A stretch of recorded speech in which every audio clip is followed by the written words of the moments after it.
Part 1. The Invitation. Miss Marple sat by the window of her modest cottage, her knitting resting lightly in her lap. Outside, the afternoon sun filtered through lace curtains, illuminating the neat rows of flowers in her garden.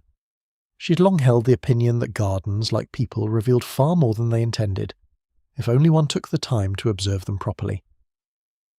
A letter lay unopened on the small table beside her. It was not the sort of letter she usually received. The paper was thick, expensive, and faintly scented, the handwriting precise to the point of severity.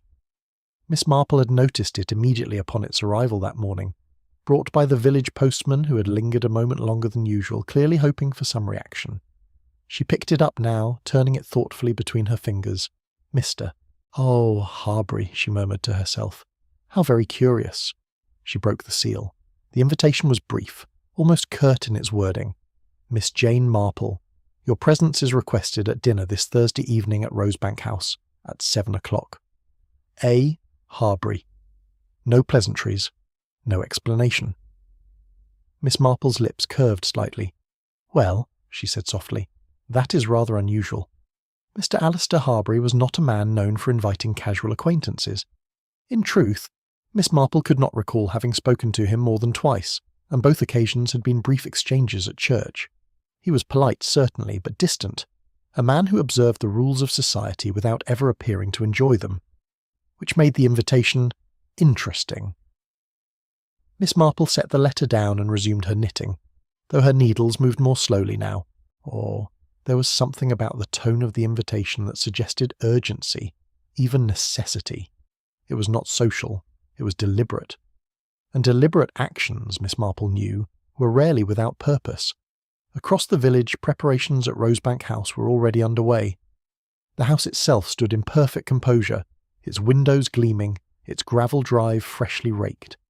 Inside, however, there was a quiet tension that even the most polished surroundings could not quite conceal. Mr. Harbury stood in the dining room, examining the table arrangement with an intensity that bordered on unease. The silverware had been laid with exacting precision, each glass aligned, each place setting flawless. Yet he adjusted them again. No, he said quietly, shifting a fork by a fraction of an inch. That won't do. The housemaid standing nearby hesitated before speaking. Is there anything else you'd like changed, sir? Mr. Harbury did not answer immediately. His gaze lingered on the empty chairs around the table. There will be 7 guests, he said at last. Yes, sir. He frowned slightly. No? 8. The maid blinked. 8, sir? Mr. Harbury seemed to catch himself. Yes, 8. Make certain there is an additional setting. Of course, sir. She moved to comply, though a faint crease of confusion marked her brow. The guest list had been given quite clearly the previous day. 7 names. Mr. Harbury turned away, walking slowly toward the window. Outside, the garden stretched in orderly perfection, but his expression held none of the satisfaction such a sight might usually bring. Instead, there was something else, something closer to apprehension. The invited guests, each in their own way, received their letters with varying degrees of surprise. Mrs. Eliza Fenwick, a widow of considerable dignity and equally considerable curiosity, read hers twice before allowing herself a small, satisfied smile. Well, she said aloud, this promises to be enlightening. Dr. Malcolm Reeves, the village physician, regarded his invitation with a thoughtful frown. He had known Harbury for years, though never intimately. The sudden invitation struck him as peculiar. Still, he accepted. Then there was Mr. Julian Carter, whose charm was matched only by his tendency to avoid unnecessary complications. He read the letter quickly, shrugged, and tossed it onto the mantelpiece. A dinner is a dinner, he said lightly, though I can't imagine what Harbury wants with me. Miss Lydia Grant, a schoolteacher with a keen eye and a quieter disposition, hesitated longer than most. There was something about the invitation that unsettled her, though she could not quite say why. In the end, she too decided to attend. Each guest, in their own way, felt the faint tug of curiosity, and beneath it something less easily named. Thursday evening arrived with a softness that belied the tension gathering beneath its surface. The sun dipped slowly below the horizon, casting long shadows across the lawns of Rosebank House. Lamps were lit inside, their warm glow spilling through the windows, creating an illusion of comfort and welcome. One by one the guests arrived. Miss Marple was among the first, her presence quiet but perceptive. She greeted Mr. Harbury with her usual gentle politeness, though she did not miss the slight stiffness in his manner. "You are very kind to invite me," she said. Mr. Harbury inclined his head. "Not at all. I'm pleased you could come." But his voice lacked conviction. The others followed, each bringing with them their own subtle tensions, their own unspoken thoughts. Conversations began. Light, polite, carefully managed. The sort of talk that filled a room without ever truly revealing anything. Yet Miss Marple noticed the glances, the way Mrs. Fenwick observed Dr. Reeves a moment too long, the way Julian Carter avoided Lydia Grant's eyes, the way Mr. Harbury himself seemed distracted, as though listening for something beyond the room. It was all very small, very ordinary, and entirely significant. Dinner was announced. The guests moved toward the dining room, taking their assigned places. The table, now set for 8, gleamed under the soft light. Miss Marple paused just a moment before sitting. 8, she said mildly. Mr. Harbury forced a faint smile. A precaution. How sensible, Miss Marple replied. They had just begun to settle when it happened. A knock.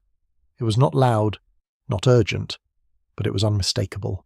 The room fell silent. Mr. Harbury's face drained of colour. For a moment no one moved. Then slowly he rose. "I was not expecting anyone else," he said. Miss Marple's eyes rested on him quietly. "No," she said, almost to herself. "I don't believe you were."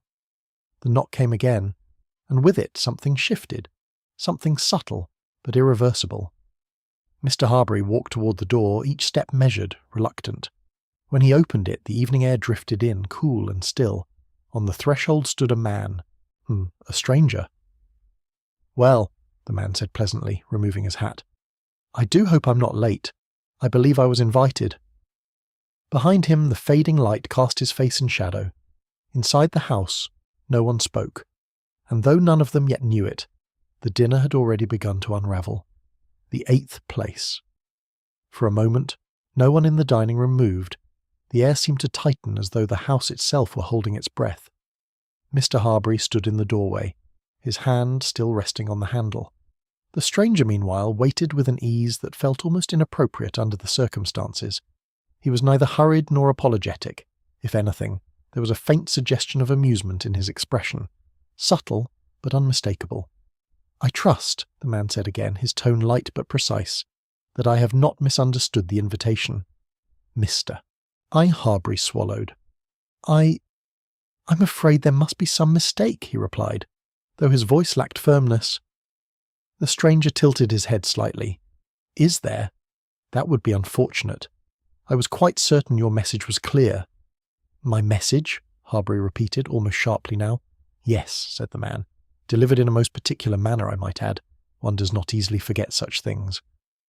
Miss Marple, still seated at the table, watched with quiet attention. Her knitting was absent now, but one had the distinct impression that her mind was working with the same steady precision. "Perhaps," she said gently, "it would be simplest to ask the gentleman his name." The stranger's gaze shifted toward her, and for the briefest moment something like recognition flickered in his eyes. "How sensible," he said. "Names do tend to clarify matters." He paused, then added, "My name is Edward Blackwood." The name seemed to settle into the room like dust, quiet but impossible to ignore. Miss Lydia Grant drew in a sharp breath. Dr. Reeves stiffened visibly, and Mrs. Fenwick's fan, which she had been idly moving, stopped altogether. Only Julian Carter maintained his composure, though his smile had grown noticeably tighter. Mr. Harbury said nothing. Miss Marple noticed. "Mr. Blackwood," she repeated softly, as though testing the sound of it. "And you're quite certain you were invited here this evening?" "Quite," he replied. There was a pause, one of those long, uncomfortable silences that reveal more than conversation ever could. At last, Mr. Harbury stepped aside. "Well," he said stiffly, "since you're here, it would be inhospitable to turn you away." "Most kind," Blackwood said, with a slight inclination of his head. He entered the house. The atmosphere at the table had changed entirely. What had once been polite conversation now carried an undercurrent of unease. The guests resumed their seats, though not without hesitation. The empty place, the 8th setting, was no longer a curiosity. It was occupied. Edward Blackwood took his seat with calm assurance, placing his hat neatly beside him. His movements were deliberate, almost practiced, as though he had attended many such dinners under similar circumstances. Miss Marple observed him closely. He was not particularly remarkable in appearance. Of average height, neatly dressed, his features neither striking nor forgettable, and yet there was something about him, a quality difficult to define, that drew attention. Perhaps it was his composure, or perhaps it was the way he seemed entirely at ease in a room where no one else was. "You must forgive the confusion," Mrs. Fenwick said at last, breaking the silence with a polite smile. "Mr. Harbury's gatherings are usually quite carefully arranged." "I have no doubt," Blackwood replied, "and I assure you I would not intrude without cause." His eyes moved around the table as he spoke, lingering just a fraction too long on each face. Miss Marple noticed that too. "And what brings you to St. Hilda's Green, Mr. Blackwood?" asked Dr. Reeves, his tone measured. "An old matter," Blackwood said, "one that required attention." "How vague," Julian Carter remarked lightly, though there was an edge beneath his words. Blackwood smiled. "Yes, I suppose it is." The first course was served. Ordinarily such a meal would have been an occasion for appreciation, the delicate flavours, the careful presentation. But now the food seemed almost irrelevant. The guests ate, but without enjoyment, their attention drawn instead to the man at the table who did not belong. Or perhaps, Miss Marple thought, who belonged more than any of them would like to admit. Conversation resumed in fragments. Small remarks, polite questions, attempts to restore a sense of normalcy that refused to return. Miss Marple, meanwhile, listened. It was a skill she had perfected over many years, the art of appearing to listen to nothing while hearing everything. "I don't believe we've met before," Lydia Grant said quietly to Blackwood. "No," he replied. I think not." "But you seem to know this village rather well," she pressed. "I know enough," he said. Her fingers tightened slightly around her glass. Mrs. Fenwick, ever observant, leaned forward. "You mentioned an old matter. That sounds rather intriguing." Blackwood's smile deepened, though it did not reach his eyes. "Does it? I suppose it might, from a certain perspective." "And from your perspective?" she asked. "From mine," he said. "It is simply unfinished business." A faint chill seemed to pass through the room. Julian Carter let out a short laugh. "You make it sound almost ominous." "Do I?" Blackwood replied. "That was not my intention." But there was something in his tone that suggested otherwise. Miss Marple turned her attention briefly to Mr. Harbury. He had barely touched his food. His hands resting on the table, and were steady, but only just. There was a tension in his posture, a rigidity that spoke of effort to remain composed, effort to remain silent. "Mr. Harbury," Miss Marple said gently, "you must be very pleased with the evening." He looked at her, startled. "Pleased?" he echoed. "Well," she said, "it is not every day one's guest list expands so unexpectedly. It adds a certain interest." For a moment something flickered in his expression. Fear. It was gone almost immediately. "Yes," he said, "interest." Blackwood's gaze shifted between them, thoughtful. "Indeed," he said softly, "interest can be revealing." The second course arrived. Time seemed to move strangely now. Too slow in some moments, too fast in others. The conversation circled, never settling, always returning in subtle ways to the same point. The stranger, his presence, his purpose. "Tell me, Mr. Blackwood," Dr. Reeves said, setting down his glass, "how exactly did you receive this invitation?" Blackwood dabbed his lips with his napkin before answering. "It came to me directly." "That is not particularly specific," Reeves replied. "No," Blackwood agreed, "but it is sufficient." "For you, perhaps," Reeves said. Blackwood's eyes met his. "Yes, for me." Miss Marple noticed the exchange carefully. There was history there, not shared openly, but present nonetheless. As the meal continued, small details began to emerge, tiny inconsistencies, half-finished sentences, glances that lingered just a moment too long. Miss Marple gathered them quietly. A word here, a reaction there, each one insignificant on its own, Together, something more. "You seem remarkably calm, Mr. Blackwood," Lydia said at one point. "Oh, should I not be?" he asked. "Well," she hesitated, "given the circumstances—" "Ah," he said. "But you see, Miss Grant, I have been expecting this evening for quite some time." The words fell softly, but their meaning did not. Dessert was served. By now the tension was no longer subtle. It had settled fully into the room, pressing against every conversation, every glance. Even the servants moved more quietly, as though aware of something they could not name. Miss Marple leaned back slightly in her chair, her expression thoughtful. She had seen such things before. Not the same situation, no two ever were, but the same pattern, a gathering, a disruption, a truth waiting to emerge, and always, at the centre of it, people. Flawed, complicated, entirely human. She looked at Edward Blackwood. He met her gaze. For a moment, neither of them looked away. Then he smiled. It was not a pleasant smile. "Tell me, Miss Marple," he said, "do you enjoy mysteries?" Miss Marple returned the smile, though hers was gentler. "Oh yes," she said, "though I find they are rarely as mysterious as people imagine." "Is that so?" "Yes," she said. "In the end, they are usually about something quite simple." "And what is that?" Miss Marple's eyes did not leave his. "Human nature," she said. Blackwood considered this. "Then," he said softly, "you may find this evening quite instructive." Miss Marple inclined her head. "I believe," she replied, "that I already do." Somewhere in the house a clock began to chime. The sound echoed faintly through the rooms, marking the hour. One by one the guests turned their heads, as though drawn by it. It was a small thing, an ordinary thing. And yet, in that moment it felt like a warning. The evening was not yet over. In fact, it had only just begun. Shadows beneath politeness. The clock's chime faded slowly, leaving behind a silence that felt heavier than before. It was no longer the silence of uncertainty. It had deepened into something more deliberate, as though each person at the table had begun, consciously or not, to guard their words. Miss Marple, seated quietly at her place, folded her hands in her lap. Her gaze moved from one face to another, not intrusively, but with the gentle attentiveness of someone accustomed to noticing what others overlooked. There was a pattern here. There was always a pattern. The dessert plates were cleared away, though no one seemed to recall finishing them. The sweetness lingered unpleasantly, like something forced upon an already uneasy palate.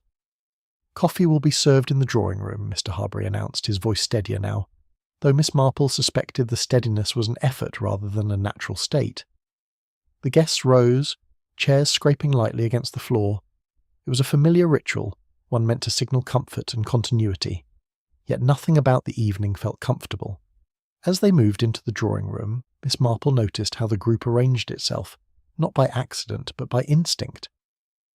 Mrs. Fenwick took her usual seat near the fire, though her posture was unusually rigid.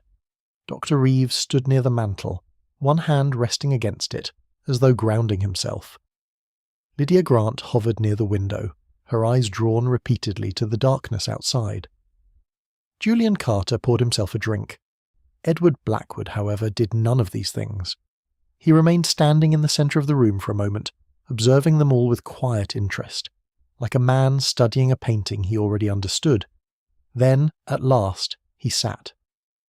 Miss Marple followed the movement carefully. "Yes," she murmured to herself, "quite as I thought." Coffee was served. The cups were delicate, the aroma rich, but even this small comfort failed to soften the atmosphere. "Mr. Blackwood," Mrs. Fenwick began, stirring her coffee with unnecessary precision, "you mentioned earlier that you had been expecting this evening. That is a rather curious thing to say, given the circumstances." "Is it?" he replied lightly. "Most certainly," she said. "After all, none of us—" She paused, glancing briefly at the others. "Were aware of your presence until tonight," Blackwood inclined his head. "That is true." "Then how could you have expected it?" she pressed. A faint smile touched his lips. "Because," he said, "some events are not arranged in the usual way. They are inevitable." Dr. Reeves let out a quiet breath. "That sounds uncomfortably like fate." "If you prefer," Blackwood said, "though I find people are often far more responsible for their circumstances than they care to admit." Miss Marple nodded slightly at this, though she said nothing.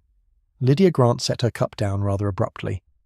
"I don't understand," she said, her voice tight. "If you weren't invited—" "But I was," Blackwood interrupted gently. "No," she said quickly. "Mr. Harbury said—" "Mr. Harbury," Blackwood said, turning his gaze toward their host, "has said very little this evening." All eyes shifted to Mr. Harbury. He stood near the doorway, his hand resting against the frame. For a moment, he looked almost like a man who might leave the room entirely, if only he could. "I believe," Miss Marple said softly, "that Mr. Harbury is allowing us to draw our own conclusions." Her tone was kind, but there was a quiet firmness beneath it. Mr. Harbury gave a small, strained smile. Yes, quite. But it was clear that he was not at ease, not at all. Julian Carter took a sip of his drink, then set the glass down with deliberate care. "Well," he said, "since we are all being so candid, perhaps it would be simpler to address the matter directly." "By all means," Blackwood said. Carter's eyes narrowed slightly. "Who are you?" A simple question, yet it seemed to settle heavily into the room. Blackwood did not answer immediately. Instead, he leaned back slightly in his chair, considering. "That," he said at last, "depends on how one chooses to define a person."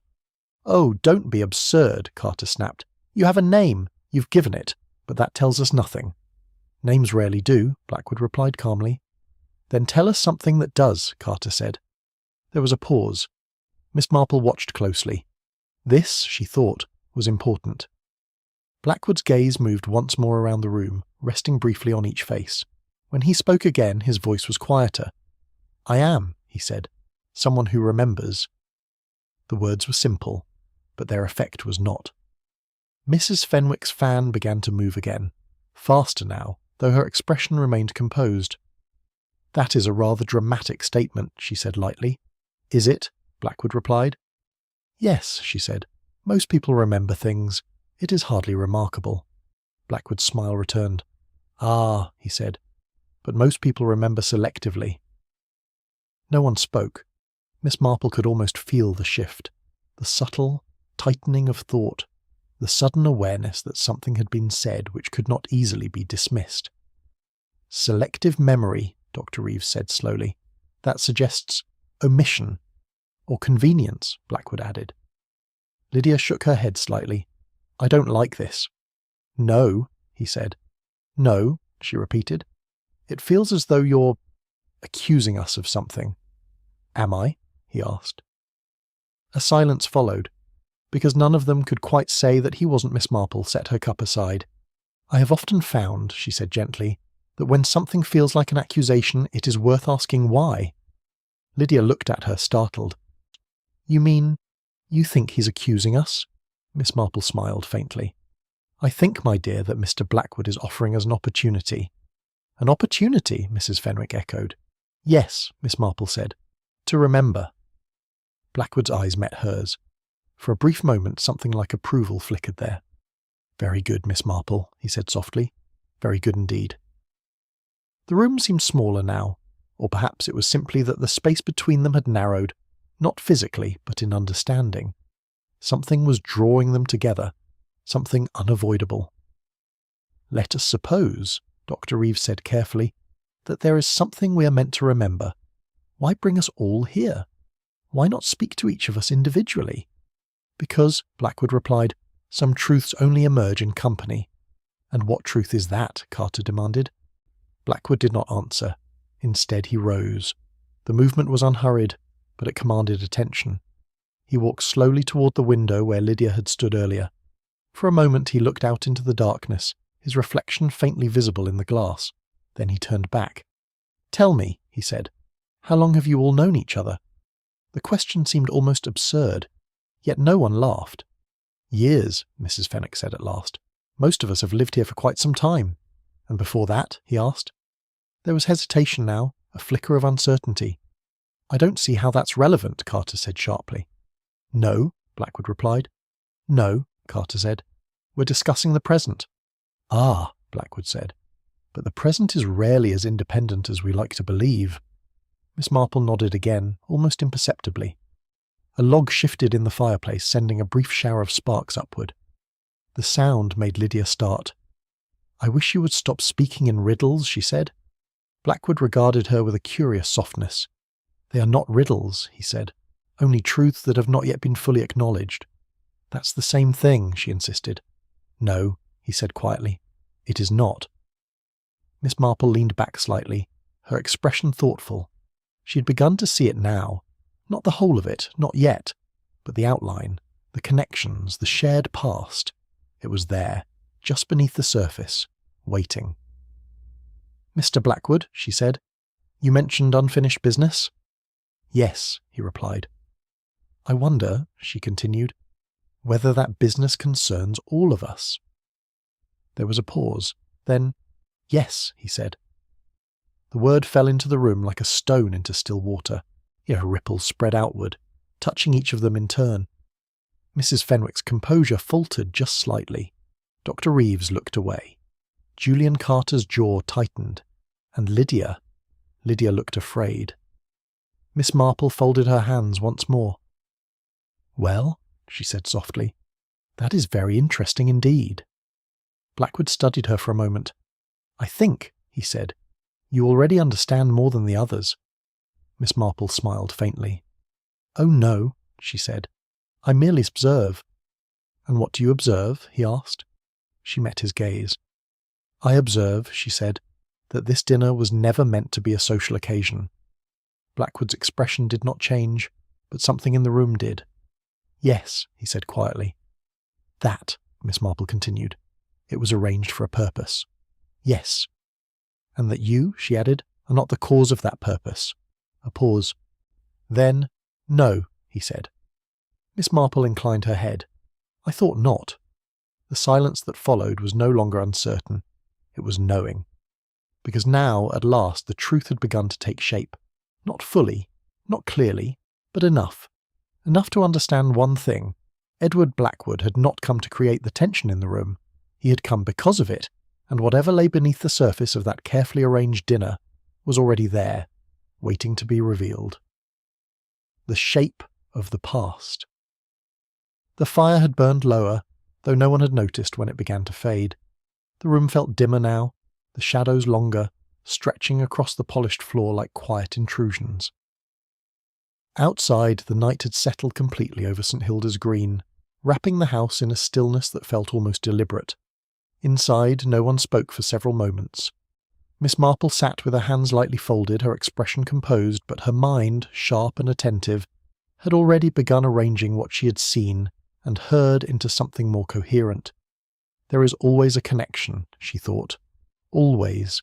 It is only a matter of finding where it lies. "Well," Julian Carter said at last, breaking the silence with a short, brittle laugh, "this has become rather absurd, hasn't it?" No one responded immediately. He shifted slightly, his tone growing sharper. "We're sitting here, listening to vague insinuations and half-finished statements, as though we're characters in some melodrama." "Life does have a way of imitating such things," Miss Marple said gently. Carter glanced at her, irritation flickering in his eyes. "With respect, Miss Marple, I don't see anything particularly amusing about this situation." "I did not say it was amusing," she replied calmly. "No," he said, "but you seem remarkably at ease." Miss Marple smiled faintly. "That is only because I have seen similar situations before." Blackwood, standing now near the fireplace, regarded her with quiet interest. "And how do such situations usually end?" he asked. Miss Marple met his gaze. "With clarity," she said. Mrs. Fenwick shifted in her seat, her fan moving again, though more slowly now. "I think," she said, choosing her words carefully, "that we're allowing this evening to become unnecessarily complicated." "Are we?" Blackwood replied. "Yes," she said firmly. "Whatever you're implying, Mr. Blackwood, it would be far more sensible to speak plainly." There was a pause. Then Blackwood nodded. "My," almost as though he had been expecting the request. "Very well," he said. "Let us speak plainly." The room seemed to draw in around him. "You all know each other," he continued, "not merely as neighbours, but from before, from another place, another time." A flicker of recognition passed between them. Quick, unspoken, but real. Miss Marple noticed. Of course she did. "I don't know what you're talking about," Lydia said quickly, though her voice lacked conviction. Blackwood turned to her. "No, he said gently. You have never met any of these people before coming to St. Hilda's Green? She hesitated. Not properly, she said. Ah, he replied. Not properly. Dr. Reeves cleared his throat. This is becoming ridiculous. People move, they meet again. There is nothing unusual about that. No, Blackwood agreed. Not unusual? Then what is your point? Reeves pressed. Blackwood's gaze hardened slightly. My point, he said, is that you did not simply meet again. You chose to remain. That struck deeper. Miss Marple could see it. The difference between coincidence and decision, between chance and intention. Julian Carter leaned forward, his expression now openly tense. Even if that were true, he said, it hardly concerns you. On the contrary, Blackwood replied, it concerns me very much. Why? Carter demanded. A pause. Blackwood's answer came quietly. Because I was there. The words landed with unmistakable weight. Mrs. Fenwick's fan slipped from her hand. Dr. Reeves went completely still. Lydia's face lost what little colour it had left, and Mr. Harbury, who had remained near the doorway, silent and withdrawn, closed his eyes briefly, as though something long feared had finally arrived. Miss Marple did not move, but her attention sharpened. Yes, she thought, now we are getting somewhere. That's impossible, Carter said after a moment, though his voice had dropped. I would remember. Would you? Blackwood asked. Yes, Carter insisted. Blackwood tilted his head slightly. You seem very certain of that. I am, Carter said. Blackwood smiled faintly. That is interesting. Dr. Reeves spoke next, more carefully. If you're suggesting that we share some past acquaintance, then perhaps you should be specific. Yes, Mrs. Fenwick added quickly. Enough of these hints. Blackwood considered them both. Very well, he said again. Let us be specific. He moved away from the fireplace, walking slowly across the room. The place, he said, was not unlike this one. Respectable, quiet, removed from unnecessary attention. His voice had changed slightly, not louder, but more deliberate. There were 8 individuals. Miss Marple's eyes flickered just briefly. 8. 8, Lydia repeated, almost under her breath. Yes, Blackwood said. That's a coincidence, Carter said quickly. Is it? Blackwood replied. Yes, Carter said. There are 8 of us here now. Indeed, Blackwood said. How fortunate. The sarcasm was gentle, but unmistakable. Miss Marple's gaze drifted almost unconsciously toward Mr. Harbury. He had not spoken. Not once, since Blackwood's last revelation. That, she thought, was most telling of all. What exactly are you implying? Dr. Reeves asked. Blackwood stopped walking. I am not implying anything, he said. Then say it, Reeves pressed. Blackwood turned to face them fully.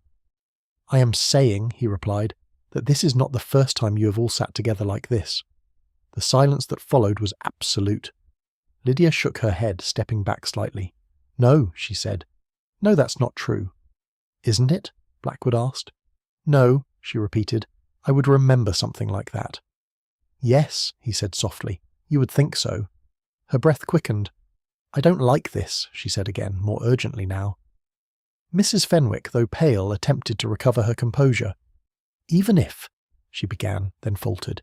Even if we had met before, I fail to see why that matters now. Blackwood's gaze shifted to her.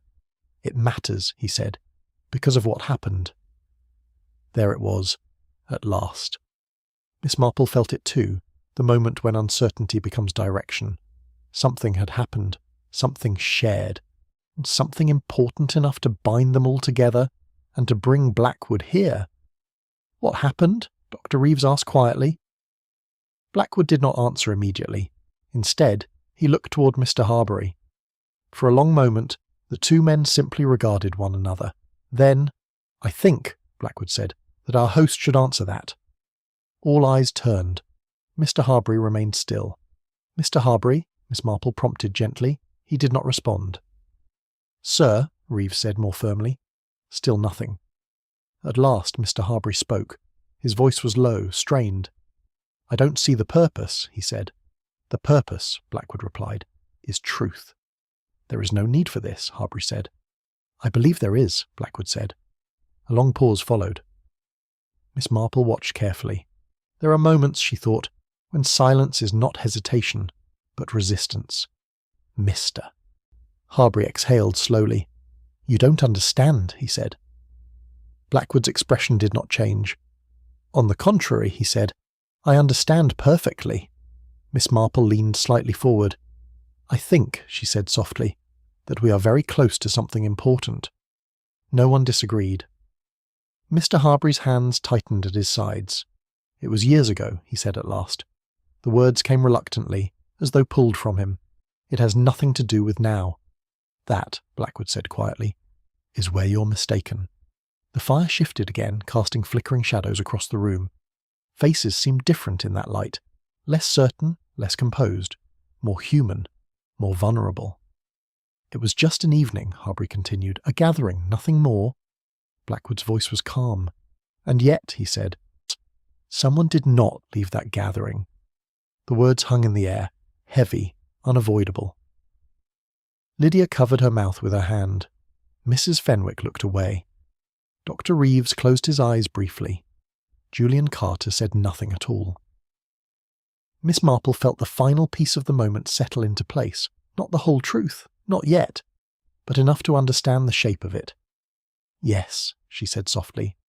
I thought as much. Blackwood's gaze returned to her. And what do you think, Miss Marple? He asked. She met his eyes. I think, she said, that this is not a coincidence at all.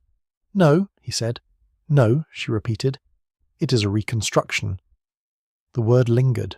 Precise. Intentional. Blackwood inclined his head slightly. Yes, he said. Exactly that. Miss Marple folded her hands once more. A past gathering, she said. Repeated in the present. Yes. With the same people? Yes. And one absence, she added quietly. Blackwood's expression darkened just slightly. Yes, he said. The room seemed colder now, though no window had been opened. Miss Marple's voice remained calm. And that absence, she said, is the reason you are here. Blackwood did not look away. Yes, he said. No one spoke, because now, at last, they understood something fundamental. This was not merely an uncomfortable dinner, it was not even an accusation.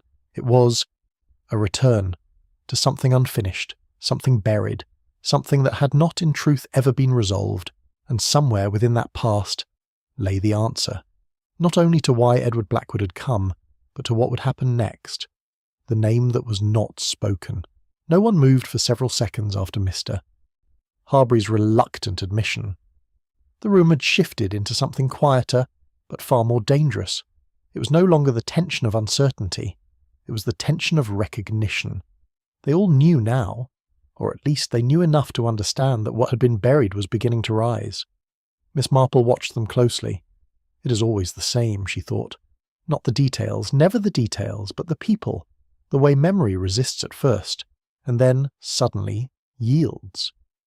It was an accident. The words came quickly, too quickly. Julian Carter had spoken them. All eyes turned to him. He seemed to realize at once that he had said too much, or perhaps too soon. His expression tightened, but he did not withdraw the statement.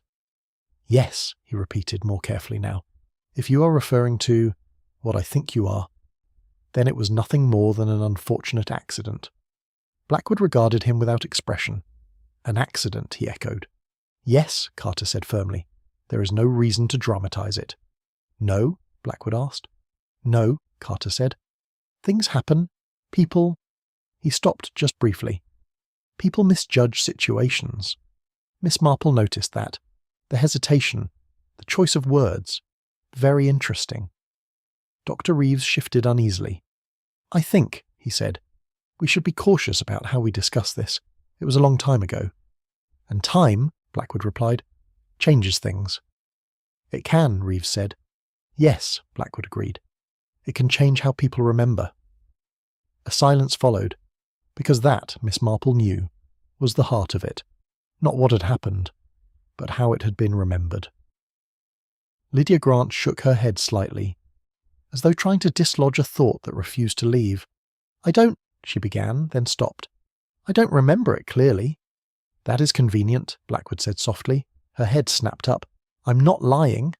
I didn't say you were, he replied. But you meant it, she said. Blackwood tilted his head. "I meant," he said, "that memory has a way of protecting us." She said nothing, because she could not deny it. Mrs. Fenwick cleared her throat, her composure returning in small, deliberate increments. "If there was an incident," she said, "it was dealt with at the time." "Was it?" Blackwood asked. "Yes," she said. "As I recall, the matter was resolved." Blackwood's gaze lingered on her. "Resolved," he repeated. "Yes," she said.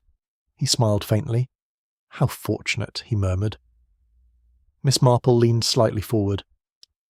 "Forgive me," she said gently, "but I think we're avoiding something rather important." No one contradicted her. "That is," she continued, "the person in question."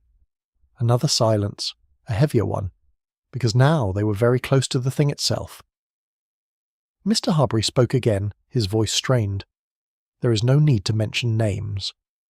"On the contrary," Blackwood said quietly, "there is every need." Harbury's jaw tightened. "I will not—" "You will," Blackwood said, not raising his voice, but leaving no room for refusal. The authority in his tone was unmistakable. Miss Marple observed it with interest. Yes, she thought, he is not merely a participant in this. He is invested, deeply so. Dr. Reeves looked between them, his discomfort now plainly visible. "This is unnecessary," he said. "We are not on trial." Blackwood turned to him. "No," he said, "you are not." The distinction was subtle, but Miss Marple did not miss it. Lydia's voice came next, quieter than before. "Who was it?" she asked. No one answered immediately. She looked around the room, her expression tightening. "Why won't anyone say it?" she pressed. Mrs. Fenwick looked down at her hands. Dr. Reeves avoided her gaze. Julian Carter stared fixedly at the floor, and Mr. Harbury said nothing. Miss Marple spoke softly. "Sometimes," she said, "the difficulty is not in remembering a name, but in what the name brings with it." Lydia looked at her. "You mean guilt?" Miss Marple did not answer directly. "Or responsibility," she said. Blackwood stepped forward slightly. "I will say it," he said. The room seemed to still entirely. "No," Harbury said quickly, but it was too late. Blackwood's voice was calm. Thomas Ellery." The name fell into the silence like something long buried being uncovered at last. Lydia gasped. Dr. Reeves closed his eyes. Mrs. Fenwick's fingers trembled slightly, and Julian Carter exhaled sharply, as though the name itself had struck him. Miss Marple watched them all. Yes, she thought. That is the name. "I remember," Lydia whispered. The words came slowly, as though pulled from somewhere deep and reluctant. "There was a storm," she said, "and the house. It was different. Not here. Somewhere else." "Yes," Blackwood said. "And we were all there," she continued. "All of us." "Yes. And he, Thomas," her voice faltered. "He argued with someone." Miss Marple's eyes moved quietly toward Julian Carter, just for a moment, then away again. "It wasn't like that," Carter said sharply. Lydia turned to him. "You said it was an accident." "It was," he insisted. "You argued with him," she said. "That doesn't mean anything," he snapped. "It might," Blackwood said. Carter stood abruptly. "I won't be accused." "No one has accused you," Blackwood interrupted. "Not directly," Carter said bitterly. Blackwood regarded him calmly. "No," he agreed. "Not yet." The tension sharpened, edges forming where before there had only been uncertainty. Miss Marple folded her hands again. Pieces were moving now, fitting together, not completely, but enough to begin forming a clearer picture. Dr. Reeves spoke again, more firmly this time. "Thomas Ellery died," he said. "That is the fact. The circumstances were unfortunate, but not criminal." Blackwood's gaze rested on him. "You were the one who said that at the time," he said. Reeves hesitated. "Yes," he admitted. "And you were believed," Blackwood added. "Yes," a pause. "And were you correct?" Blackwood asked. Reeves did not answer immediately. Miss Marple noticed the hesitation. "Ah," she thought. "There it is." Mrs. Fenwick's voice trembled just slightly. "We all agreed," she said. "There was no point in pursuing it further." "No point," Blackwood repeated. "It would have ruined lives," she said. "Would it?" he asked. "Yes," she said firmly. "Everyone had too much to lose." Blackwood's expression darkened. "Yes," he said quietly. "I imagine they did." Miss Marple spoke again. "And Mr. Ellery?" she asked. "What did he have to lose?" No one answered, because the answer was obvious. Everything. Lydia's voice broke the silence. "He fell," she said. Blackwood looked at her. "Yes," he said. "That's what happened," she insisted. "He fell." "From where?" Miss Marple asked gently. Lydia hesitated. I don't remember exactly." "Yes, you do," Blackwood said. She shook her head. "No, Yes," he said, more firmly now. "You remember." Her breath quickened. "The stairs," she whispered. "It was the stairs." Miss Marple nodded slightly. "Stairs. Yes." That was very often the case. "He fell," Lydia repeated. "It was an accident." Blackwood did not respond immediately. Instead, he looked slowly around the room, at each of them, one by one. "And no one," he said at last, "thought it necessary to question why." "That's not true," Reeves said. "Isn't it?" Blackwood replied. "No," Reeves said, though his voice had weakened. We discussed it." "And what conclusion did you reach?" Blackwood asked. Reeves hesitated. "That it was unavoidable." Blackwood's eyes hardened. "Ah, unavoidable," he repeated. Miss Marple leaned back slightly. The pattern was clearer now, not complete, but clearer. There had been a fall, a death, a decision, and above all, a choice. She spoke softly. "I think," she said, "that what matters most is not that Mr. Ellery fell." No one interrupted her. "But," she continued, "why he fell?" The room seemed to contract around those words, because now they were no longer speaking of memory, or even of the past. They were speaking of truth. Blackwood looked at her, and for the first time there was no hint of amusement in his expression. "Exactly," he said. Miss Marple met his gaze calmly. "Yes," she said, "I thought you might agree." And in that moment, though no one said it aloud, they all understood. This was no longer about recalling an old event. It was about uncovering what had truly happened that night, and why, and who had allowed it to happen. The fall reconsidered. For a long moment after Miss Marple's quiet remark, no one spoke. The silence no longer felt accidental. It had become deliberate, as though each person feared that the next word might tip something fragile into irretrievable collapse. Miss Marple, however, appeared quite at ease. She had seen this moment before, the precise instant when a group bound by a shared past begins to realize that its carefully maintained version of events will no longer hold. It is never comfortable, she thought, but it is always necessary. "The stairs," she said gently, as though returning to a small and ordinary detail. "You mentioned the stairs, Miss Grant." Lydia nodded faintly, her fingers tightening around each other. "Yes," she said. "It was late, I remember that much. And there was a storm, wind, perhaps rain. I can't be certain, but it was noisy. Everything felt unsettled." "Storms do have that effect," Miss Marple said. "They tend to exaggerate what is already present." Lydia looked at her uncertainly. "I don't understand." "No," Miss Marple said kindly, "but you will." Blackwood remained standing, his posture still and controlled, though his attention was entirely fixed on Miss Marple now. "You believe," he said, "that the storm is relevant?" "I believe," she replied, "that nothing is ever quite as irrelevant as it first appears." He inclined his head slightly. "Go on." Miss Marple turned her gaze toward Dr. Reeves. "You were there when Mr. Ellery was found, I believe?" "Yes," he said after a brief pause. "And you examined him?" "I did." "And you concluded that the cause of death was the fall?" "Yes." Miss Marple nodded thoughtfully. "And yet," she said, "you hesitated earlier when asked whether that conclusion was correct." Dr. Reeves stiffened. "I did no such thing," he said quickly. Miss Marple smiled faintly. "You closed your eyes just for a moment. It is a very human gesture, one I have often noticed when someone recalls something they would rather not reconsider." Reeves said nothing, because he could not deny it. Julian Carter exhaled sharply. "This is absurd. You're making far too much of a simple incident." "Simple?" Miss Marple repeated. "Yes," he said. "A man slipped. He fell. It happens." "Indeed it does," she agreed. "Quite often, in fact." She paused, then added softly, but it does not often happen in a room full of witnesses who later agree not to discuss it. That struck, harder than anything else she had said. Mrs. Fenwick spoke quickly, almost defensively. "We did not agree not to discuss it, as you put it. We simply saw no reason to dwell on an unpleasant event." "No reason?" Miss Marple echoed. "No," Mrs. Fenwick said. "What good would it have done?" Miss Marple looked at her kindly.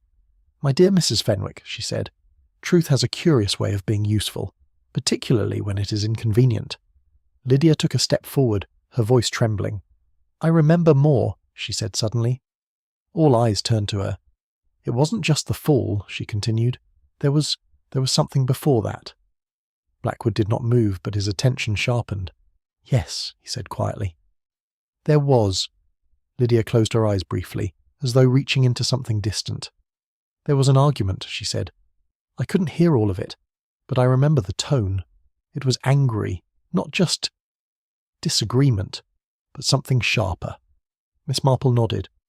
"And where were you at the time?" "In the hallway," Lydia said, "near the stairs." "And the others?" Miss Marple asked. I think we were all nearby," Lydia said. "Not together exactly, but close enough to hear." Miss Marple's eyes moved slowly around the room. "Yes, that fits." "Who was arguing with Mr. Ellery?" she asked. Lydia hesitated. "I don't—" "Yes, you do," Blackwood said quietly. She shook her head, more violently this time. "No, I can't be sure." "You can," he said. Her breath caught. And then, "Mr. Carter," she whispered. Julian Carter let out a sharp, disbelieving laugh. "Oh, come now. You were arguing with him," Lydia said louder now. "I remember it. Something about money, or documents, something like that."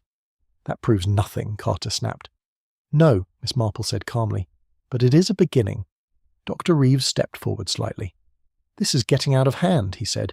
"Even if there was an argument, that does not imply—" "That does not imply intent," Miss Marple agreed. "Quite right."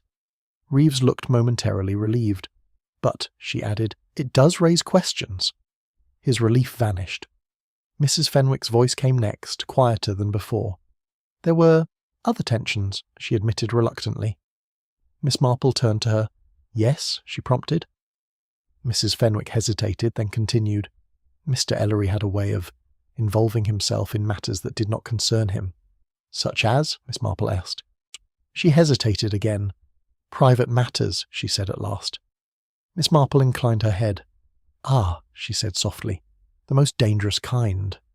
Blackwood spoke then, his voice steady. "He knew things," he said. No one contradicted him. "He had learned things," Blackwood continued, "about each of you." The room tightened, because that, more than anything, rang true.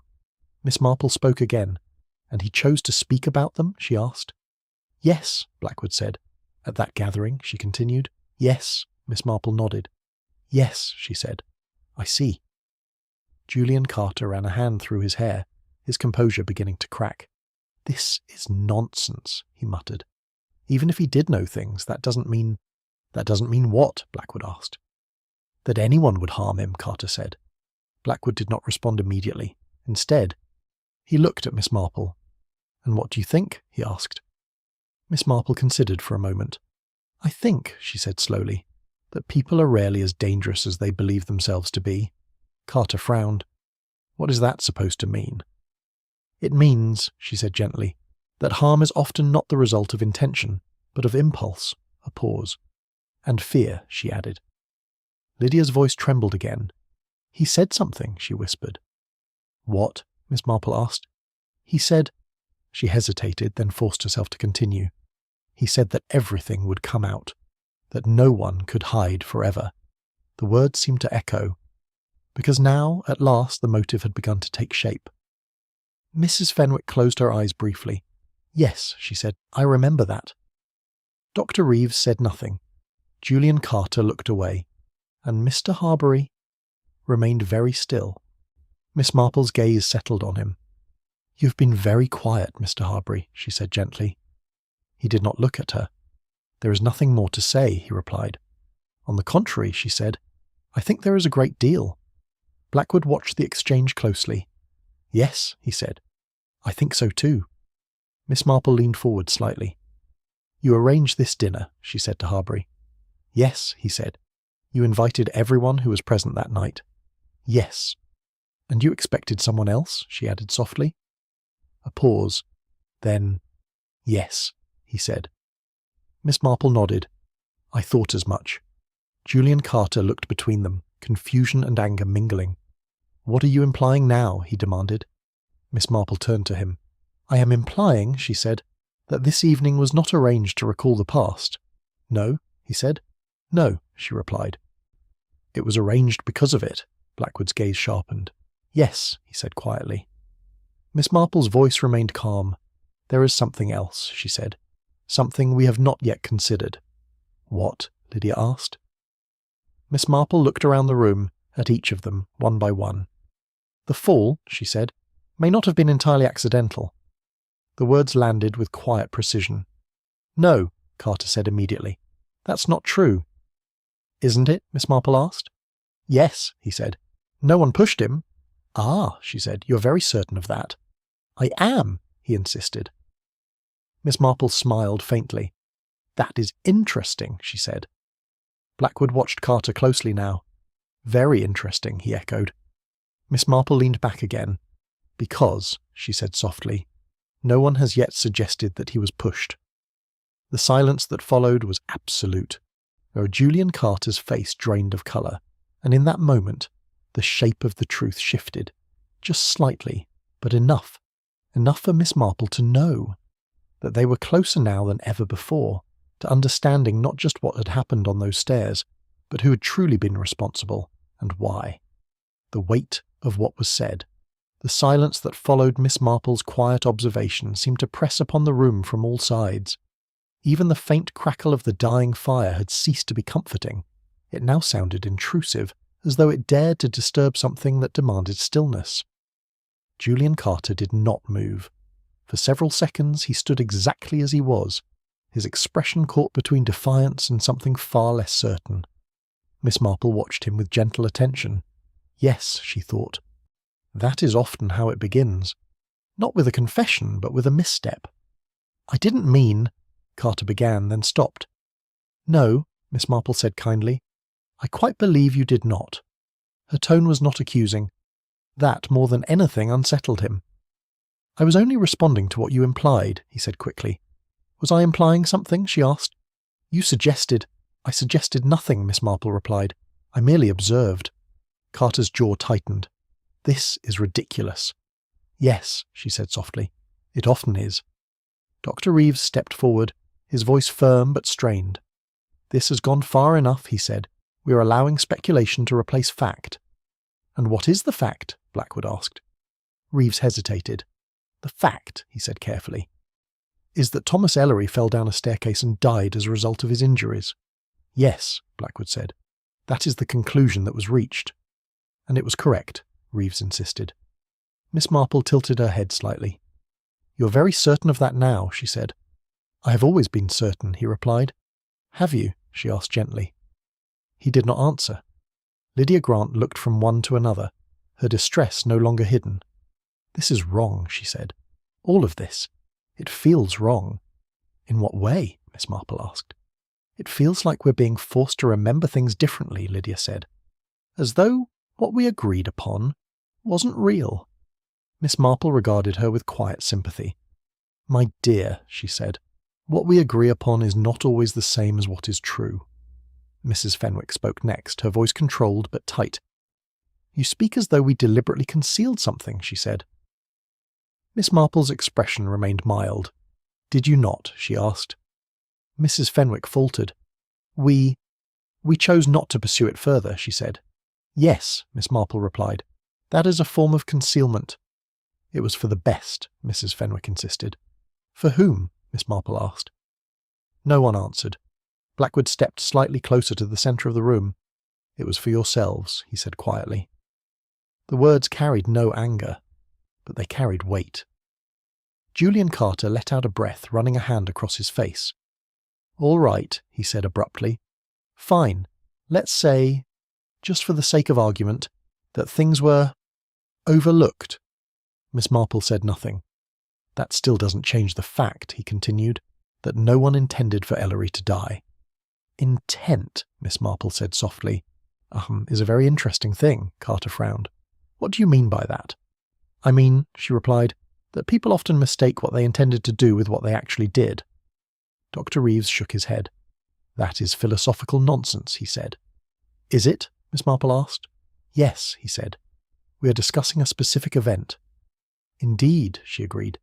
And yet, you are reluctant to discuss it in detail. Reeves's expression hardened. There is nothing to discuss, he said. Miss Marple did not respond immediately. Instead, she rose slowly from her chair. The movement was unhurried, but it drew attention. She walked a few steps toward the fireplace, then turned to face them all. Let us consider something very simple, she said. No one interrupted. A man falls down a staircase, she continued. There are witnesses. There has been an argument.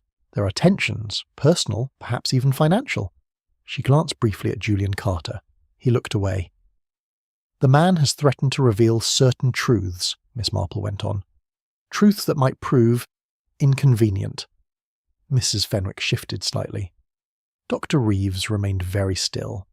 And then, Miss Marple said, he falls. She paused. A tragedy, she added. No one spoke. But what happens next, she said softly, is where it becomes interesting. Blackwood watched her closely now. Yes, he said. Very interesting. Miss Marple folded her hands lightly. The witnesses, she continued, do not investigate too deeply. They accept the simplest explanation. They agree, perhaps without saying so, that it is best not to complicate matters. Her eyes moved from one face to another. That is not unusual, she said. In fact, it is remarkably common. Lydia looked at her, confused and distressed. But if it was an accident, yes, Miss Marple said gently. If. The word lingered. Julian Carter's voice came again, sharper now. You're twisting this, he said. You're making it sound like we were responsible. Miss Marple met his gaze calmly. I have not said that, she replied. You're implying it, he insisted. No, she said. You're hearing it. The distinction struck deeper than any accusation. Carter said nothing. Blackwood spoke then, his voice low. She is not accusing you, he said. Not yet. The words were quiet, but unmistakable. Miss Marple turned slightly toward him. No, she said. Not yet. Dr. Reeves exhaled slowly. What then are you suggesting? He asked. Miss Marple considered for a moment. I am suggesting, she said, that we examine not just the fall, but the moment before it. Lydia's breath caught. The argument, she whispered. Yes, Miss Marple said. Mrs. Fenwick closed her eyes briefly. He was upset, she said. Agitated. And the others? Miss Marple asked. Also upset, Mrs. Fenwick admitted. Miss Marple nodded. Yes, she said. That would be expected. Julian Carter shifted again. This proves nothing, he said. Not on its own, Miss Marple agreed. She paused, then added, but it begins to form a picture. Blackwood stepped closer, his gaze fixed on her. And what does that picture show? He asked. Miss Marple looked at him. It shows, she said, that Thomas Ellery did not simply fall. The room seemed to contract. He was not pushed, Carter said quickly. Miss Marple did not look at him. I did not say he was, she replied. Then what are you saying? He demanded. Miss Marple turned her gaze slowly back to him. I am saying, she said, that something happened in that moment, something that caused him to fall. A misstep, Reeves said. Perhaps, Miss Marple replied. Or a loss of balance, Mrs. Fenwick suggested. Yes, Miss Marple said. But not anything deliberate, Lydia said, almost pleading. Miss Marple's expression softened. My dear, she said, deliberate actions are not the only ones that have consequences. A silence followed, because that, more than anything, felt true. Blackwood's voice came again. Then what kind of action was it? He asked. Miss Marple did not answer immediately. Instead, she looked once more around the room, at each face, at each reaction. Finally she spoke. It was, she said, a moment. They waited. A moment, she continued, in which someone acted, not with intention, but with emotion. Lydia shook her head slowly. No. Yes, Miss Marple said gently. Julian Carter's voice dropped. You're saying someone caused it. Miss Marple met his gaze. "I am saying," she replied, "that someone did something." The words hung in the air, precise, unavoidable. Blackwood nodded slowly. "Yes," he said. "That is exactly what I have been waiting for." Miss Marple inclined her head slightly. "Yes," she said, "I thought so." And in that moment, though no one had yet confessed, the truth had shifted once more, from accident to action, from misfortune to responsibility, and somewhere among them was the person who had acted, even if, at the time, they had not fully understood what they were doing. The moment no one claimed. The room had grown colder, though no one had opened a window. It was not the air that had changed, it was the understanding within it. What had once been a shared silence born of politeness had now become something heavier, a silence filled with knowledge, not complete knowledge, but enough. Miss Marple resumed her seat, her movements unhurried, as though the weight of what had just been said did not press upon her in the same way it did the others. In truth, it did not. She had seen such moments before, those quiet turning points when denial begins to give way to something far less comfortable. Responsibility. "No," Lydia said again, though her voice had softened, as if even she no longer fully believed it. "No one would have done anything like that." Miss Marple looked at her kindly. "My dear," she said. "People very rarely intend to do such things." Lydia's eyes filled with confusion. "Then how could it happen?" "Because," Miss Marple replied gently, "people act before they think." Julian Carter let out a short, humourless laugh. "So now we're to believe that one of us simply lashed out," he said, "and no one noticed?" Miss Marple tilted her head. "Oh, I think someone noticed," she said. The words settled into the room with quiet certainty. Dr. Reeves spoke next, his voice measured but strained. "If there had been any such incident, I would have seen evidence of it." Miss Marple regarded him thoughtfully. "Would you?" she asked. "Yes," he said firmly. "I examined the body." "And you concluded that the injuries were consistent with a fall," she said. "Yes," Miss Marple nodded. "And if someone had, for instance, taken hold of Mr. or Ellery even briefly before he fell, would that necessarily have left clear evidence?" Reeves hesitated. "It depends," he said. "On what?" she asked. "On the nature of the contact," he replied. "Exactly," Miss Marple said softly.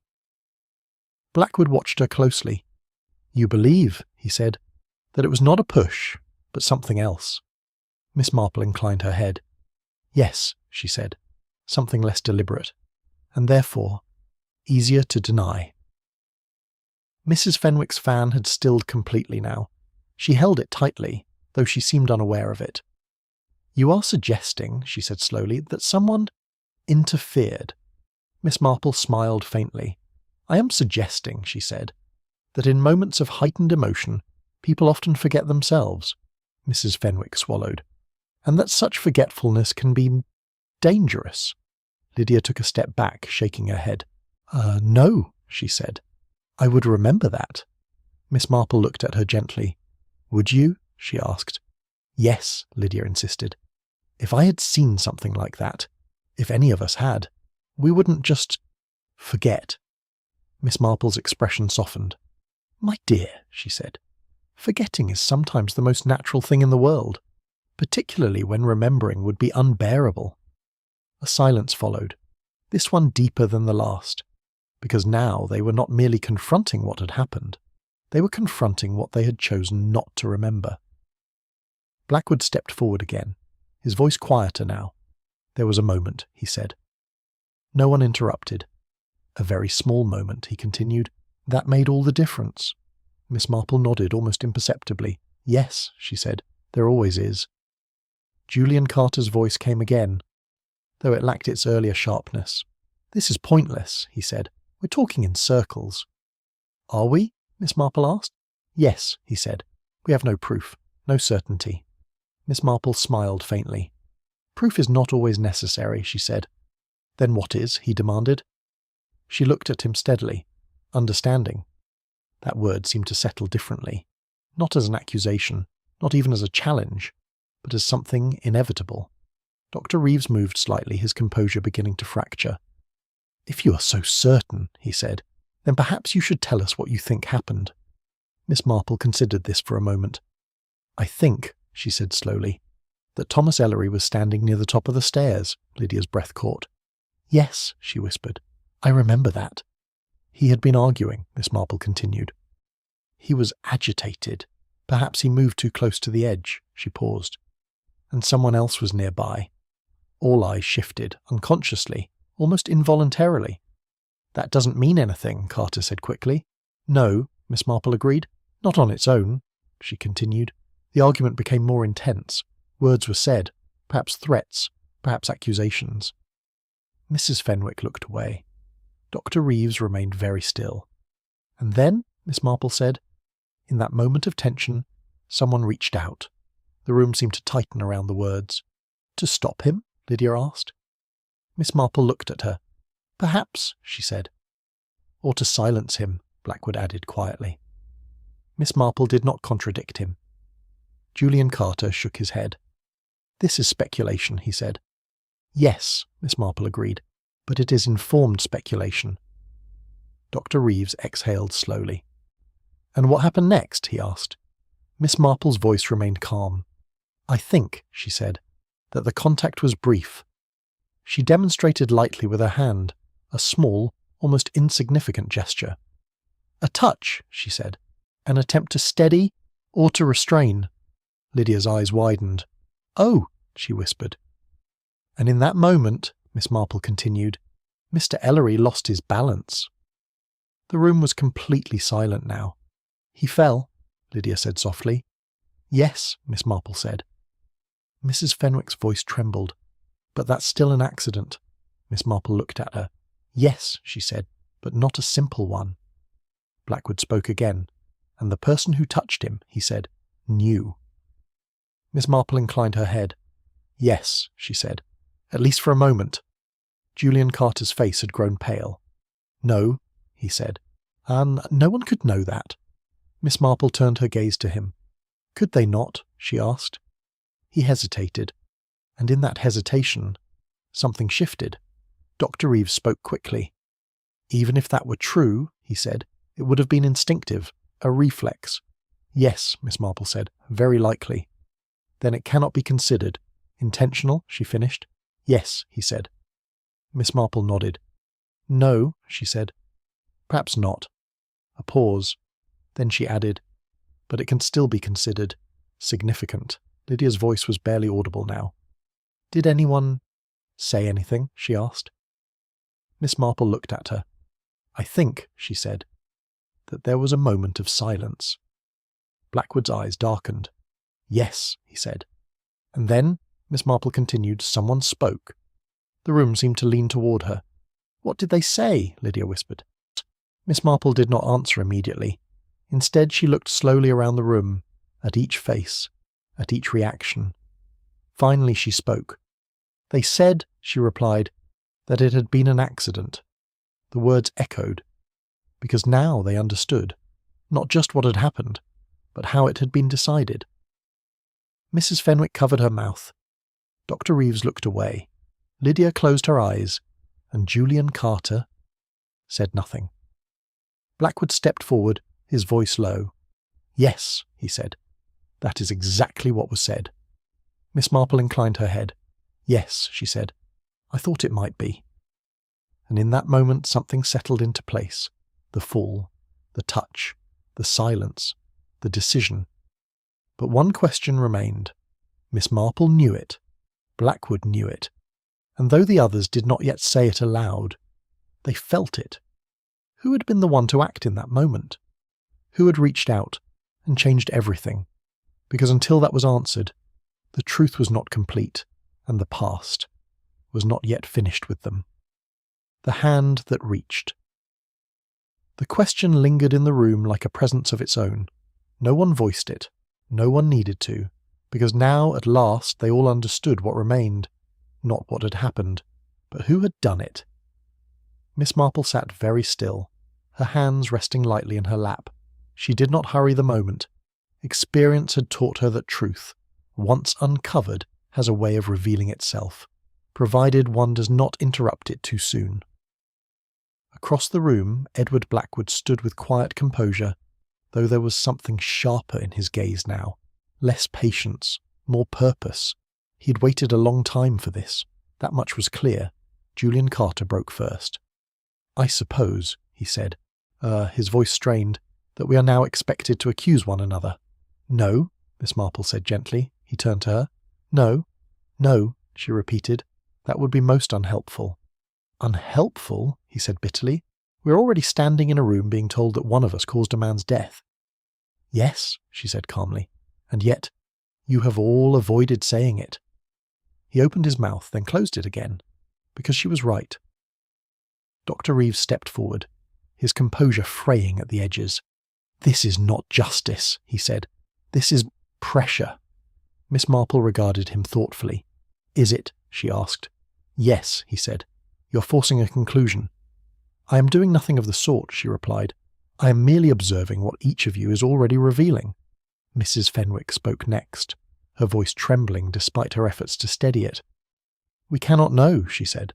"Not after all this time. Memory fades." Miss Marple smiled faintly. "Details fade," she said, "but feelings do not." Mrs. Fenwick looked at her sharply. "What do you mean?" "I mean," Miss Marple replied, "that each of you remembers that moment, not as a sequence of events, but as an emotion." Lydia looked up, her eyes wide. "Fear," she whispered. Miss Marple nodded. "Yes," she said. "Fear." Blackwood's voice followed, quieter now. "And something else," he added. Miss Marple turned her gaze toward him. "Yes," she said. "Something else." Julian Carter let out a breath. "This is absurd," he muttered. "We're talking about feelings now?" "Yes," Miss Marple said. "Because feelings often tell us what facts cannot." Dr. Reeves shook his head. "That is not evidence," he said. "No," Miss Marple agreed. "But it is truth." The word seemed to settle differently this time, not as a concept, but as something closer. Miss Marple rose again, slowly, her eyes moving from one face to another. "Let us consider," she said, "what each of you has revealed." No one interrupted. "Mr. Carter," she continued, "you spoke first of the fall as an accident, quickly and with great certainty." Carter stiffened. "That proves nothing," he said. "No," she agreed, "but it suggests something." She turned slightly. "Dr. Reeves, you were responsible for examining Mr. Ellery, and yet, when asked directly, you hesitated." Reeves said nothing. "Mrs. Fenwick," Miss Marple went on, "you have spoken of preserving reputations, of avoiding unnecessary damage." Mrs. Fenwick's lips tightened. "And Miss Grant," she said gently, "you have remembered more than you wished to." Lydia lowered her gaze. Finally Miss Marple's eyes rested on Mr. Harbury. "And you," she said quietly, "have said the least of all." The room seemed to still completely. Mr. Harbury did not move, but something in his expression shifted. Very slightly. Blackwood noticed. "So," he said softly, "we are close." Miss Marple inclined her head. "Yes," she said, "very close." Julian Carter's voice rose again, edged with frustration. "This is pointless," he said. "You're circling the issue." Miss Marple looked at him calmly. "Am I?" she asked. "Yes," he said. "If you know something, then say it." Miss Marple considered him for a moment. Then she spoke. "I do not know everything," she said, "but I know enough." A pause. "And I know," she added, "that the person responsible has already revealed themselves." The words landed with quiet precision. "No," Carter said immediately, "that's impossible." "Is it?" Miss Marple asked. "Yes," he insisted. "No one has confessed." Miss Marple smiled faintly. "Confessions," she said, "are rarely as straightforward as one might hope." Dr. Reeves looked at her sharply. "What are you suggesting?" he asked. Miss Marple did not answer immediately. Instead, she turned once more toward Mr. Harbury. He had not moved, not once, not since the truth had begun to take shape. "Mr. Harbury," Miss Marple said gently, "you arranged this dinner." "Yes," he said. "You invited everyone who was present that night." "Yes." "And you expected this conversation to happen?" A pause. "Yes," he said again. Miss Marple nodded. "Because," she said softly, "you already knew." The room seemed to hold its breath. "Knew what?" Lydia whispered. Miss Marple did not take her eyes off Mr. Harbury. Knew, she said, what truly happened on those stairs. Julian Carter shook his head. That's ridiculous, he said. We all knew what happened. No, Miss Marple said gently. You all agreed on what happened. Blackwood's gaze sharpened. Yes, he said quietly. Miss Marple's voice remained calm. There is a difference, she said, between knowing and agreeing. Dr. Reeves spoke again more urgently now. If you're implying that Mr. Harbury— I'm implying nothing, Miss Marple said. She paused. I am observing. All eyes turned to Mr. Harbury. He stood very still. Then slowly he exhaled. I did not intend, he began, then stopped. The words hung in the air. Miss Marple did not interrupt. She waited. I did not intend for it to happen, he said again, more clearly this time. Lydia's breath caught. No, she whispered. Julian Carter stepped forward. What are you saying? He demanded. Mr. Harbury did not look at him. There was an argument, he said. You all remember that much. No one spoke. He was standing near the top of the stairs, Harbury continued, and he said— his voice faltered slightly— he said that everything would come out.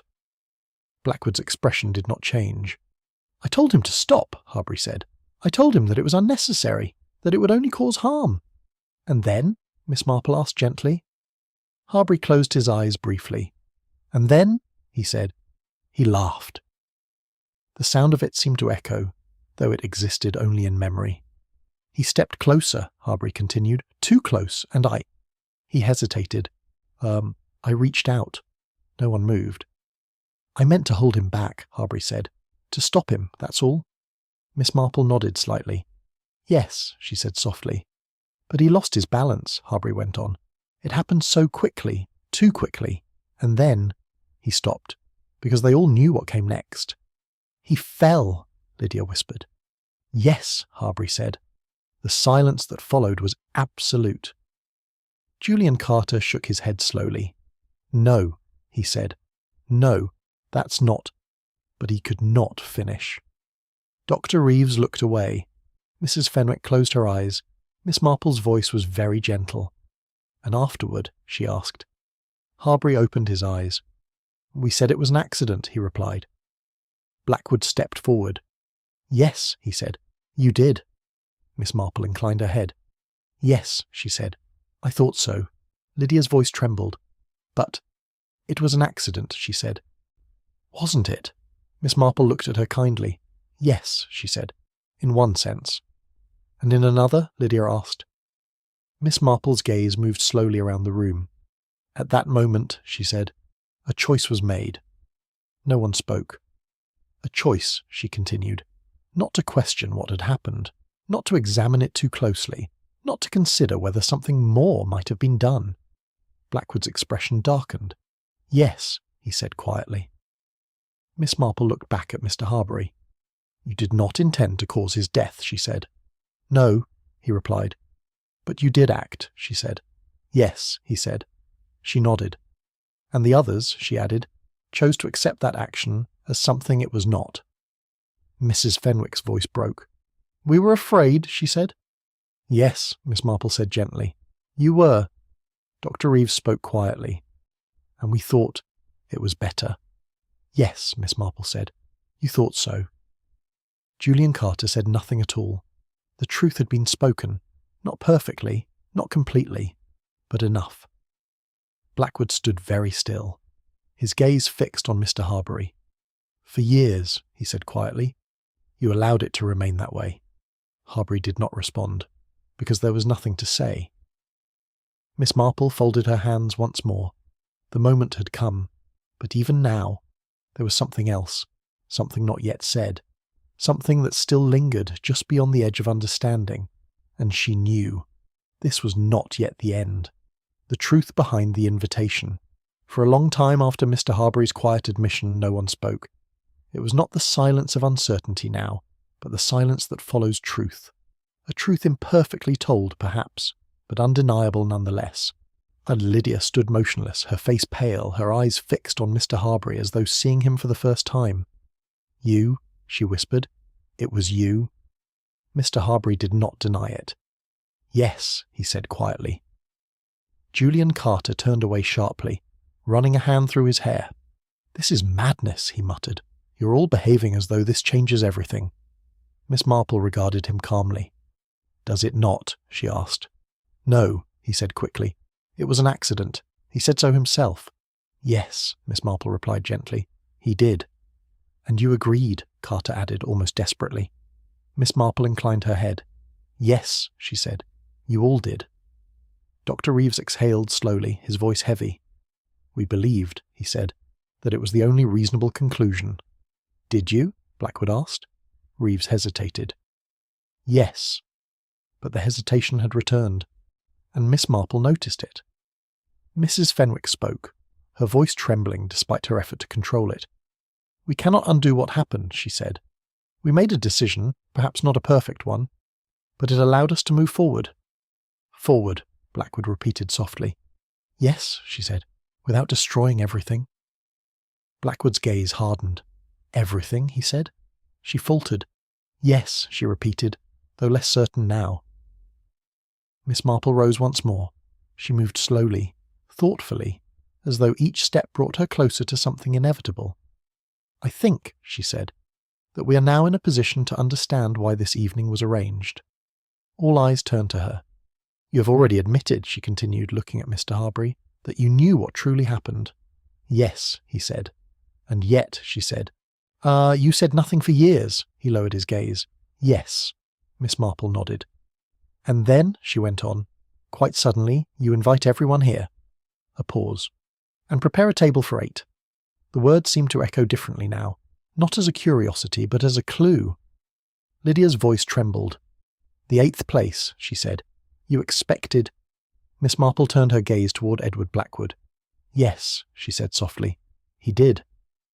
Blackwood did not move, but something in his expression shifted, just slightly. "You knew he would come," Miss Marple said. Mr. Harbury did not answer immediately. "I hoped," he said at last. Julian Carter let out a sharp breath. "This is absurd," he said. "You're telling me that all of this entire evening, was arranged just to— What? Revisit an old accident?" Miss Marple looked at him steadily. "No," she said. "Then what?" he demanded. Miss Marple's gaze returned to Mr. Harbury. "To correct it," she said. The room fell silent again. Dr. Reeves frowned. "Correct it?" he repeated.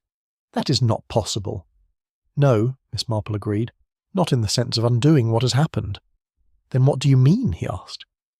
Miss Marple considered her words carefully. "I mean," she said, "that Mr. Harbury wished to replace agreement with truth." Blackwood's voice came quietly. "Yes," he said. "That is exactly what he wished." Mrs. Fenwick shook her head slowly. "But why now?" she asked. "After all this time?" Miss Marple looked at Mr. Harbury. "Perhaps," she said gently, "because he could no longer live with it." Harbury closed his eyes briefly. "Yes," he said. Lydia's voice broke. "You could have told us," she said. "You didn't have to. This whole performance. It was not for you," Blackwood said suddenly. All eyes turned to him. "What do you mean?" Lydia asked. Blackwood's gaze did not leave Mr. Harbury. "It was not for any of you," he said. "It was for me." The words settled heavily. Miss Marple nodded slowly. "Yes," she said. "I believe it was." Julian Carter frowned. "That makes no sense," he said. "Why would he care what you think?" Blackwood did not answer him. Instead, he looked directly at Mr. Harbury. "For years," he said quietly, "you said nothing." Harbury did not respond. "And now," Blackwood continued, "you invite me here, knowing I would come." "Yes," Harbury said. "Why?" Blackwood asked. The question hung in the air, simple, direct, unavoidable. Miss Marple watched closely.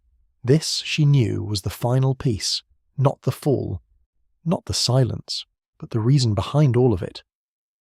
Mr. Harbury opened his eyes. His voice, when he spoke, was steady, but only just. "Because," he said, "you deserve to know." Blackwood's expression did not change. "Know what?" he asked. "The truth," Harbury said. A pause. "And why would that matter to me?" Blackwood asked. Miss Marple spoke then softly. "Because," she said, "you're not merely a stranger, Mr. Blackwood." The room seemed to still once more. Julian Carter shook his head. "This is ridiculous," he said. "He gave us a name, that's all." "Yes," Miss Marple said. "He did." She paused. "But names are rarely given without reason." Dr. Reeves looked at Blackwood more closely now. "Wait," he said slowly. "You said earlier that you were there." "Yes," Blackwood replied. "But none of us remember—" "No," Blackwood said quietly. "You would not." Mrs. Fenwick's breath caught. "You mean—" she began, then stopped.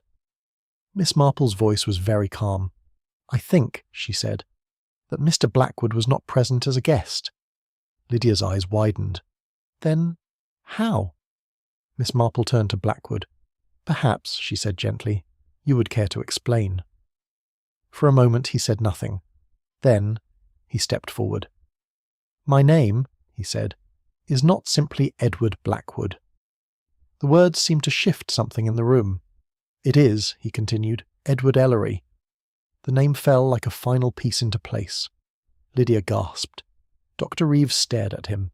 Mrs. Fenwick's hand trembled. And Julian Carter said nothing at all. Miss Marple inclined her head slightly. "Yes," she said, "I thought as much." Blackwood, Ellery looked at them all. "My brother," he said quietly, "did not simply fall." No one spoke, because now there was nothing left to hide. Mr. Harbury's voice was barely audible. "No," he said. Ellery's gaze remained steady. "And for years," he said, "you allowed me to believe that he had." Miss Marple watched him closely, not for anger, not for accusation, but for something deeper. "And now," Ellery said, "you have told the truth." A pause. "At last." Miss Marple folded her hands once more. The truth was complete now, every piece in place, but what remained was not the past. It was what would be done with it. What remains? For a long moment after Edward Ellery spoke, no one in the room moved. The truth, once assembled, had a curious stillness to it. It did not shout or demand, it simply was. And in its presence all the careful arrangements of years, silence, agreement, her justification, seemed suddenly fragile. Miss Marple remained seated, her expression thoughtful rather than triumphant. She had no interest in the drama of revelation. To her the truth was not a spectacle, it was a conclusion. Edward Ellery stood very still, his gaze moving slowly from one face to another. "I waited," he said quietly. "For years I waited." No one interrupted him. "At first I believed what I was told, that my brother had slipped, that it was a tragic accident. But there were inconsistencies." Dr. Reeves looked down. Mrs. Fenwick closed her eyes. Julian Carter turned away. Ellery continued. "Small things, details that didn't quite align, the way people avoided speaking of it, the way the story never changed but never deepened." Miss Marple nodded slightly. "Yes," she said softly. "A fixed version of events is often the most revealing." Ellery's voice hardened just a fraction. "So I began to ask questions," he said.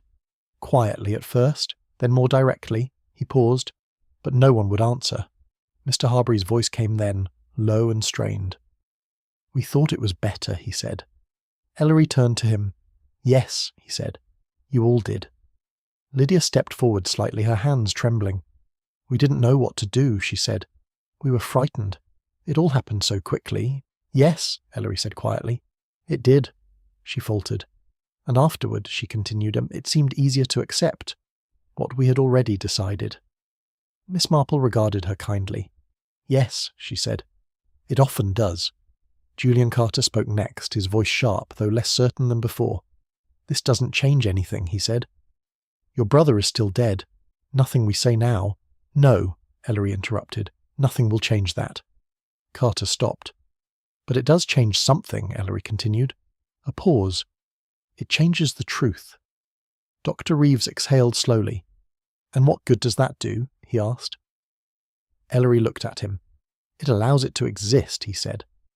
Miss Marple inclined her head slightly. "Yes," she said. "That is quite important." Mrs. Fenwick's composure had finally broken. "We never meant to harm anyone," she said, her voice unsteady. We truly believed, that it was kinder to let it rest." "Kinder?" Ellery repeated. Yes, she said. For everyone. Ellery's expression did not soften. For everyone, he echoed. Miss Marple spoke gently. Kindness, she said, is not always what it appears to be. Mrs. Fenwick looked at her, stricken. It can be, Miss Marple continued, a way of avoiding responsibility. The words settled quietly. No one argued. Mr. Harbury stepped forward then, as though something within him had finally resolved. I should have told you, he said to Ellery. Yes, Ellery replied. I knew, Harbury went on. From the moment it happened, I knew that I had caused it. Ellery said nothing. I told myself, Harbury continued, that it was not intentional, that it was a moment, a mistake. Miss Marple nodded slightly. Yes, she said, it was. But that did not make it right to remain silent, Harbury said. No, Miss Marple agreed. Harbury looked directly at Ellery now. I cannot undo what I did, he said, but I can say it, plainly and without excuse. A pause. I was responsible. The words hung in the air, simple, final. Lydia covered her mouth, and as tears forming in her eyes, Dr. Reeves looked away entirely. Mrs. Fenwick sank back into her chair, and Julian Carter said nothing. Ellery studied Harbury for a long moment. You are the first, he said quietly, to say it that way. Harbury lowered his gaze. I should have said it long ago, he replied. Miss Marple watched them both. This, she thought, is the part people rarely understand. Truth is not only about what happened, it is about how it is acknowledged. Ellery exhaled slowly. When I received your message, he said, I did not know what to expect. Harbury looked up. I hoped, he said, that you would come. I almost didn't, Ellery admitted. A faint, humourless smile touched his lips. But I suppose some things cannot be ignored forever. Miss Marple smiled faintly. No, she said, they cannot. The room felt different now. Not lighter, but clearer. Dr. Reeves spoke again, his voice quieter. What happens now? He asked. It was a practical question, but not a simple one. Ellery considered it. For years, he said, I wanted answers. I wanted someone to say that what happened was not just an accident to be forgotten. He paused. Now I have that. Mrs. Fenwick looked at him uncertainly. Is that enough? She asked. Ellery did not answer immediately. Instead, he looked around the room once more, at each of them, at the weight of what they had carried and avoided. It is not everything, he said at last, a pause. But it is something. Miss Marple nodded gently. Yes, she said, and sometimes something is where one must begin. Julian Carter shifted, his voice low. So that's it, he said. We just say it, and everything is settled. Miss Marple looked at him calmly. No, she said, not settled. He frowned. Then what? Miss Marple's expression was thoughtful. Understood, she said. The word lingered. Harbury exhaled slowly as though something long held had finally been released. I will make a formal statement, he said, to the proper authorities. Dr. Reeves looked at him sharply. Are you certain? He asked. Yes, Harbury said.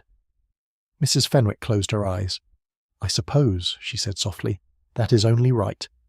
Lydia wiped at her tears. I'm sorry, she said, though it was unclear to whom. Ellery nodded once. Yes, he said, so am I. Miss Marple rose once more, her expression gentle. I think, she said, that the evening has served its purpose. No one disagreed. The fire had burned low now, its warmth fading into embers. Outside, though the night remained still, unchanged, but inside, something had shifted, not dramatically, not completely, but enough.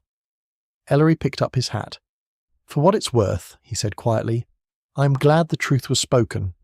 Miss Marple inclined her head. Yes, she said, so am I. He looked at her for a moment. You understood it before the others, he said. Miss Marple smiled faintly. Oh no, she replied. I merely recognized it. A pause. Human nature, she added. Ellery gave a slight nod. Yes, he said. I suppose it is. One by one the guests began to leave the room, not with relief, but with a quiet acceptance. Miss Marple lingered a moment longer, her gaze resting briefly on the now empty 8th place at the table beyond. "Yes," she murmured softly, "quite as I thought." In St. Hilda's Green, life would continue much as it always had. The gardens would bloom, the routines would resume, and the surface of things would remain as calm as ever. But beneath that calm, something had changed. The past, once softened by silence, had been given shape again, not as rumour or agreement, but as truth. And though truth does not erase what has been done, it has a way of settling into the world with quiet permanence. Miss Marple, returning to her cottage, resumed her knitting as though nothing unusual had occurred.